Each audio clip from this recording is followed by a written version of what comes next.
जय माता दी भक्तजनों, आप सभी का मेरे YouTube चैनल जय माँ वैष्णो देवी में बहुत बहुत स्वागत है। आज मैं ये महापुराण के 5वें अध्याय की रिकॉर्डिंग कर रही हूँ। इसमें हम जानेंगे कि दक्ष कन्याओं की उत्पत्ति कैसे होती है, कुमार कार्तिकेय का जन्म कैसे हुआ तथा दक्ष कन्याओं द्वारा देव योनियों का प्रादुर्भाव कैसे हुआ। यदि आपको मेरी ये प्रयास पसंद आता है तो मेरे चैनल को सब्सक्राइब करें, ऑडियो को लाइक करें और ज़्यादा से ज़्यादा लोगों में शेयर करें, जिससे सभी लोगों को ये जानकारी सुलभ हो सके। क्योंकि इतने बड़े महापुराण को पढ़ पाना सभी के लिए तो संभव नहीं, लेकिन छोटे छोटे ऑडियो ग्रुप में अगर आप सुनेंगे तो सभी लोग इसका लाभ उठा सकेंगे। तो चलिए शुरू करते हैं आज का अपना ये 5वां अध्याय। दक्ष कन्याओं की उत्पत्ति, कुमार कार्तिकेय का जन्म तथा दक्ष कन्याओं द्वारा देव योनि का प्रादुर्भाव। शौनक आदि ऋषियों ने पूछा, सूत जी, देवता, दानव, गंधर्व, नाग और राक्षस, इन सब की उत्पत्ति कैसे हुई? इसका यथार्थ रूप से विस्तार पूर्वक वर्णन कीजिए। सूजी कहते हैं, द्विजवरों प्रचेता पुत्र दक्ष से पुत्र उत्पन्न हुए लोगों की सृष्टि संकल्प, दर्शन और स्पर्श मास्ते हुई। ऐसा कहा जाता है, किंतु दक्ष के पश्चात स्त्री पुरुष के संयोग द्वारा सृष्टि प्रचलित हुई। पूर्व काल में जब ब्रह्मा ने दक्ष को आज्ञा दी कि तुम प्रजाओं की सृष्टि करो, तब दक्ष ने पहले पहल जैसी सृष्टि रचना की, उसे मैं उसी प्रकार वर्णन करता हूँ, आप लोग श्रवण करें। जब संकल्प, दर्शन और स्पर्श द्वारा देव, ऋषि और नाग की सृष्टि करने पर जीव लोक का विस्तार नहीं हुआ, तब दक्ष ने पांचजनी के गर्भ से 1000 पुत्रों को पैदा किया। ये हृष्व नाम से विख्यात हुए। उन हृष्व नामक दक्ष पुत्रों को नाना प्रकार के जीवों की सृष्टि करने के लिए उत्सुक देखकर महाभाग नारद निकट आए हुए उन लोगों से कहा, ऋषि श्रेष्ठ, पहले आप लोग सर्वत्र घूमकर पृथ्वी के विस्तार तथा उसके ऊपर और नीचे के भाग को जान लें, तब विशेष रूप से सृष्टि रचना कीजिए। नारद जी की बात सुनकर वे लोग विभिन्न दिशाओं की ओर चले गए और आज तक भी वे उसी प्रकार नहीं लौटे जैसे नदियां समुद्र में मिलकर पुनः वापस नहीं आती। इस प्रकार हिरण्य नामक पुत्रों के नष्ट हो जाने पर प्रभावशाली प्रजापति दक्ष ने वीरणी के गर्भ से पुनः 1000 पुत्रों को उत्पन्न किया, जो शबल नाम से प्रसिद्ध हुए। जब ये द्विजवर सृष्टि रचना के लिए एकत्र होकर नारद जी के निकट पहुंचे, तब उन्होंने उन अनुगतों से भी पुनः वही पूर्वत बात कही, ऋषियों, आप लोग पहले सब ओर घूमकर पृथ्वी के विस्तार को समझिए और अपने भाइयों का पता लगाकर लौटिए, तत्पश्चात विशेष रूप से सृष्टि रचना की जाएगी। तब जिस मार्ग से भाई लोग गए थे, उसी मार्ग से वे लोग भी चले गए, उसी मार्ग से चले गए और पुनः वापस नहीं आए। तभी से छोटा भाई बड़े भाई को ढूंढने नहीं जाता, यदि जाता है तो वह दुख भागी होता है, इसीलिए ऐसा कार्य नहीं करना चाहिए। तदंतर उन पुत्रों के भी विनिष्ट हो जाने पर प्रचेतानंदन प्रजापति दक्ष ने वीरणी के गर्भ से 60 कन्याएं उत्पन्न की।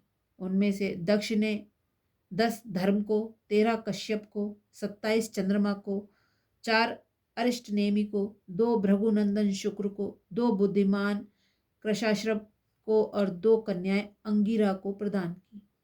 अब आप लोग इन देव माताओं के नाम तथा जिस प्रकार इनकी संतानों का विस्तार हुआ, वह सब आदि से ही विस्तार पूर्वक सुनिए। इनमें से मरुतवती, वशु, यामी, लंबा, भानु, अरुंधति, संकल्पा, मुहूर्ता, साध्या और सुंदरी, विश्वा, ये 10 धर्म की पत्नियां बतलाई गई हैं। अब इनके पुत्रों के भी नाम सुनिए। विश्वा ने 10 विश्वदेवों को, साध्या ने 12 साध्यों को, मारुतवती ने 49 मारुतों को, वसु ने 8 वसुओं को, भानु ने 12 सूर्यों को, मुहूर्ता ने मुहूर्त को, लम्बा ने घोष को, यामी ने नागबीथी को और संकल्पा ने संकल्प को जन्म दिया। अरुंधति के गर्भ से भूतल पर होने वाले समस्त जीव जंतुओं की उत्पत्ति हुई। अब वासुओं की सृष्टि के विषय में सुनिए। ये जो प्रभावशाली देवता संपूर्ण दिशाओं में व्याप्त हैं, वे सभी वसु नाम से विख्यात हैं। अब इनकी सृष्टि विस्तार का वर्णन सुनिए। आप ध्रुव, सोम, धर, अनिल, अनल, प्रत्यूष और प्रभास, ये 8 वसु कहे गए हैं।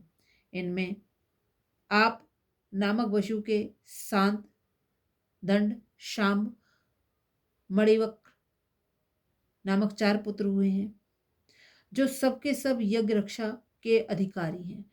शेष वसुओं में ध्रुव का पुत्र काल हुआ, सोम से वर्चा की उत्पत्ति हुई, धर के कल्याणिनी के गर्भ से द्रविण और हिव्यवाह नाम के 2 पुत्र बतलाए जाते हैं, तथा हरि की कन्या मनोहरना उन्हीं धर के संयोग से प्राण, रमण और शिशिर नामक 3 पुत्र प्राप्त किए। शिवा ने अनल से मनोज तथा अभिज्ञात गति नाम के 2 पुत्र प्राप्त किए, जो प्राय अग्नि के सदृश ही गुण वाले थे। अग्निपुत्र कुमार कार्तिकेय सरकंडे के झुरमुट में पैदा हुए थे। इनके अनुज शाख, विशाख और नैगमय नाम से प्रसिद्ध हुए। कृतिका की संतति होने के कारण ये कार्तिकेय नाम से विख्यात हुए। प्रत्यूष वसु के विभु और देवल नाम के 2 पुत्र हुए, जो आगे चलकर महान ऋषि हुए। प्रभास का पुत्र विश्वकर्मा हुआ, जो शिल्प विद्या में निपुण और प्रजापति हुआ।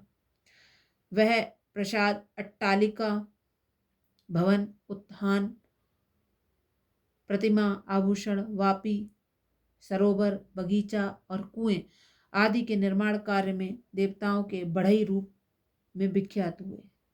अजैकपाद, अहिवुर्धन्य, विरूपाक्ष, रैवत, हर, बहुरूप, सुरराज त्र्यंबक, सावित्र, जयंत, पिनाकी और अपराजित, ये एकादश रुद्र गणेश्वर नाम से प्रख्यात हैं। श्रेष्ठ त्रिशूल धारण करने वाले इन ब्रह्मा के मानस पुत्र रूप गणेश्वर के 84 करोड़ पुत्र उत्पन्न हुए, जो सब के सब अक्षय माने जा गए हैं। सुरभि के गर्भ से उद्भूत ये एकादश रुद्रों के पुत्र, पौत्र आदि जो गणेश्वर कहे जाते हैं, सभी दिशाओं में यानी चराचर जगत की रक्षा करते हैं। इस प्रकार श्री मत्स्य महापुराण के आदि सर्ग में वसुओं और रुद्रों के वंश का वर्णन नामक 5वां अध्याय संपूर्ण हुआ। मुझे लगता है आपको ये ऑडियो बहुत ही अच्छा लगेगा। धन्यवाद।